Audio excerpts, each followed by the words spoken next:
Udah siap belum? Udah siap dong. Saya sudah siap. Udah siap. Oke, langsung kita mulai. Assalamualaikum warahmatullahi wabarakatuh. Kami dari kelompok 6 Akan mempresentasikan materi Tentang topik nomor 5, yaitu smartphone. Nama saya Agustin Bunga Marani, NIM 182410103047. saya Agnia Faza Izzatur Rahman, NIM 182410103063. saya Ersandi Parindra, NIM 182410103026. nama saya Muhammad Rizky Atoilah, NIM 182410103018. Nah, pada kesempatan kali ini saya akan menjelaskan tentang pengertian semafor. Nah, semafor itu dalam kehidupan nyata, pengertiannya yaitu sistem sinyal yang digunakan untuk berkomunikasi secara visual. Tetapi beda pengertian semafor dalam software. Nah, semafor dalam software itu sebuah variabel bertipe integer yang selain saat inisialisasi. Nah, semafor itu hanya dapat diakses melalui dua operasi standar, yaitu increment dan decrement. Nah, semafor ini biasanya digunakan untuk menyelesaikan masalah sinkronisasi secara umum. Nah, berdasarkan jenisnya, semafor itu sendiri hanya bisa memiliki nilai 1 atau 0. Atau lebih dari sama dengan 0. Jadi yang saya jelaskan tadi ini, semafor itu bisa memiliki nilai 1 atau 0 atau lebih dari sama dengan 0. Begitu. Nah, konsep semafor pertama diajukan idenya oleh Edgar Dijkstra pada tahun 1967. Nah, contohnya operasi standar pada semafor dalam bahasa pemrograman C. Nah, seperti contoh berikut. Nah, di sini ada yaitu void kunci dan void buka. Nah, sintaksnya kurang lebih seperti ini. Jadi di awal itu ada yang namanya void kunci, dalam kurung diinisialisasikan sebagai integer yaitu same underscore value. Nah, isinya dari void kunci itu sendiri yaitu while dalam kurung inisialisasi yang di atas tadi yaitu sum underscore value kurang dari sama dengan 0. Nah, di dalam while ini yaitu sum underscore value min yang artinya setiap perulangan itu sum value ini selalu dikurangi. Nah, pada void buka yaitu diinisialisasikan lagi sebagai integer sum value, dan di bawahnya itu diisi void buka itu sum underscore value plus plus. Nah, beda seperti yang di atas kan, yang di atas itu void kunci itu sum value-nya itu di min, sedangkan di waktu void buka, nah sum value di integer tersebut itu sum value-nya di plus ditambahkan gitu, ditambah 1 setiap perulangannya. Nah, sedangkan yang while sum value kurang dari sama dengan itu sum value min sama dengan sum value min dikurangi 1. Nah, nama asli dari operasi tersebut sebenarnya adalah proberen atau test dan Verhoeven yaitu increment.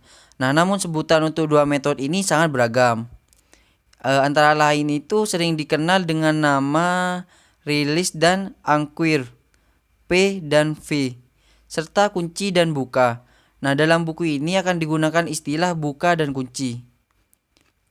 Nah, fungsi wait dipanggil ketika thread akan memasuki critical sectionnya. Nah, ketika thread akan memakai resource yang tersedia, jika sum value yang diinisialisasikan tadi itu kurang dari sama dengan 0, nah, thread tersebut harus menunggu sampai thread lain memanggil fungsi buka. Nah, seperti itu.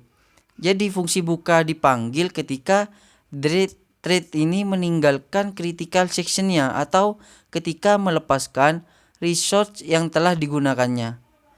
Nah, tentu saja kedua operasi tersebut harus bersifat atomik karena sum value dapat diakses oleh beberapa proses. Baik, sekarang saya akan menjelaskan apa saja fungsi semafor. Jadi, semafor itu memiliki dua fungsi umum. Yang pertama adalah binary semafor, dan yang kedua adalah counting semafor. Jadi, untuk binary semafor ini, dia hanya bernilai 2, yaitu 0 atau 1. Dan semafor ini biasanya disebut juga dengan semafor primitif. Sedangkan, untuk si counting semafor ini, dia itu terdiri dari 0, 1, dan nilai integer lainnya. Banyak sistem operasi yang secara tidak langsung mengimplementasikan penggunaan si counting semafor ini, namun tetap dengan memanfaatkan adanya binary semafor. Fungsi semafor. Fungsi pertama semafor adalah mutual exclusion. Sesuai dengan prinsip mutual exclusion, jika suatu thread sedang berada dalam critical section-nya, thread lain harus menunggu thread tersebut keluar dari critical section-nya sebelum dapat memasuki critical section-nya sendiri. Disinilah semafor digunakan. Thread yang akan memasuki critical section-nya akan memanggil fungsi kunci terlebih dahulu. Jika tidak ada thread lain yang sedang berada dalam critical section-nya, thread ini akan memasuki critical section-nya. Jika terdapat thread lain yang sedang berada dalam critical section-nya, thread ini harus menunggu terlebih dahulu. Setelah thread keluar dari critical section-nya, thread tersebut akan memanggil fungsi buka sehingga same value akan naik menjadi lebih dari 0. Dan satu dari beberapa thread yang sedang menunggu akan mendapatkan giliran untuk memasuki critical section-nya. Sebagai contoh, misal terdapat dua buah thread yang sedang berjalan bersamaan, seperti yang ada pada slide ini. Thread A dan B mengakses variabel yang sama, yaitu count, sehingga thread A dan thread B harus berjalan satu-satu. Untuk itu digunakan semafor mutex yang merupakan binary semafor dengan nilai awal 1. Thread manapun yang mengeksekusi kunci terlebih dahulu akan berjalan terus, sedangkan thread yang tiba belakangan akan menunggu sampai thread yang sudah berjalan tersebut terlebih dahulu mengeksekusi buka. Setelah itu, kedua thread berjalan lagi dengan normal. Fungsi yang kedua dari semafor adalah resource controller. Jadi, untuk fungsi kedua dari semafor ini yaitu resource controller, bisa kita ibaratkan dengan sebuah restoran yang memiliki pelanggan, pegawai, dan tentunya ada kapasitasnya. Bisa kita lihat di slide, kita bisa menganalogikan pelanggan itu sebagai thread, kapasitas dari restoran sebagai resource, dan pegawai restoran sebagai semafor itu sendiri. Jadi, semafor akan menyimpan banyaknya resource yang tersedia. Jika thread ingin memakai resource, ia akan memanggil fungsi kunci terlebih dahulu dan mengecek jika resource masih tersedia, maka thread bisa langsung menggunakannya. Namun sebaliknya, jika resource sedang full atau sedang penuh digunakan, maka thread harus menunggu. Nah, setelah resource selesai dipakai, maka thread akan memanggil fungsi buka sehingga resource yang kapasitasnya kosong bisa digunakan oleh si thread itu. Oke, contohnya bisa kita lihat di slide ini ya. Jadi di sini terdapat 3 buah thread yang berjalan bersamaan. Namun resource yang tersedia hanya cukup untuk 2 buah thread. Jadi ini harus diatur agar gimana caranya thread yang berada pada critical section itu hanya ada 2. Dan hal ini dilakukan dengan menggunakan semafor multiplex, yaitu sebuah counting semafor dengan nilai awal sama dengan nilai jumlah resource yang tersedia, yaitu 2 tadi. Nah, jadi jika ada 2 buah thread yang sedang berada di dalam critical section-nya, maka thread berikutnya yang akan memasuki critical section harus menunggu kedua thread tersebut selesai untuk dapat memasuki critical section-nya. Fungsi yang ketiga dari semafor adalah sinkronisasi antar proses. Pada fungsi 3 yaitu sinkronisasi antar proses, ada kalanya suatu thread memerlukan resource yang dihasilkan oleh thread lainnya. Oleh karena itu, dibutuhkan suatu mekanisme untuk mengatur urutan eksekusi thread. Mekanisme ini dilakukan dengan memanfaatkan semafor. Sebagai contoh, misalnya terdapat 2 thread yang sedang berjalan bersamaan. Thread A, count sama dengan count plus 1. Thread B, count sama dengan count kali 2. Nilai awal dari variabel count adalah 5, nilai akhirnya adalah 12.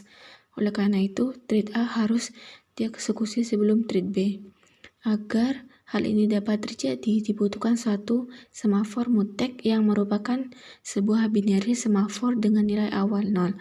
Jadi, thread A count sama dengan count plus 1, buka dalam kurung mutek, dan thread B kunci dalam kurung mutek, count sama dengan count kali 2. Thread B akan menunggu sampai eksekusi thread A selesai sebelum melanjutkan. Jika kita cermati fungsi kunci, thread akan terus berada dalam waiting loop sampai same value naik lebih dari 0. Padahal di dalam loop tersebut, thread tidak melakukan tugas apa-apa. Inilah yang disebut dengan basi waiting, atau semafor jenis ini disebut dengan semafor spin lock. Hal ini tentu akan berakibat buruk terhadap kinerja CPU, karena loop tersebut membutuhkan CPU cycle. Sementara loop tersebut tidak menghasilkan apa-apa, jadi sama saja dengan menyanyiakan CPU cycle. Untuk mengatasi hal ini, dibuatlah modifikasi dari semafor, yaitu dengan menambahkan waiting queue pada masing-masing semafor. Tujuannya adalah agar thread yang harus menunggu dipindah ke waiting queue dan kegiatan dihentikan sementara. Ketika thread dikeluarkan dari critical section, thread tersebut akan memanggil fungsi buka yang akan mengeluarkan satu dari beberapa thread yang berada dalam waiting queue lalu membangunnya untuk kemudian memasuki critical section. Bisa dilihat contoh codingannya.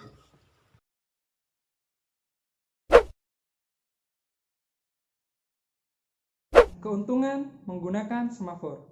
Keuntungan menggunakan semafor. Pertama, dari segi programming. Penanganan masalah sinkronisasi dengan semafor umumnya rapi dan teratur, sehingga mudah untuk dibuktikan kebenarannya. Kedua, semafor diimplementasikan dalam hardcode sehingga penggunanya bersifat portable. Ketiga, dapat digunakan untuk membentuk mutex. Keempat, merupakan tool yang serbaguna. Kekurangan dari semafor. Kekurangan menggunakan semafor pertama, yaitu basi waiting. Apabila suatu proses menempati critical section dan ada proses lain yang ingin masuk ke critical section, nah maka akan terjadi iterasi secara terus-menerus pada entry section yang ada pada sintaks tadi. Nah, hal ini akan menimbulkan masalah pada sistem yang menggunakan konsep multiprogramming. Nah, kerugian yang kedua, tidak mudah membuat program dengan mengimplementasikan semafor. Dan yang ketiga, penanganan mutex dan sinkronisasi merupakan tanggung jawab programmer. Nah, seperti itu. Sekian materi dari kami, kurang lebihnya mohon maaf. Wassalamualaikum warahmatullahi wabarakatuh.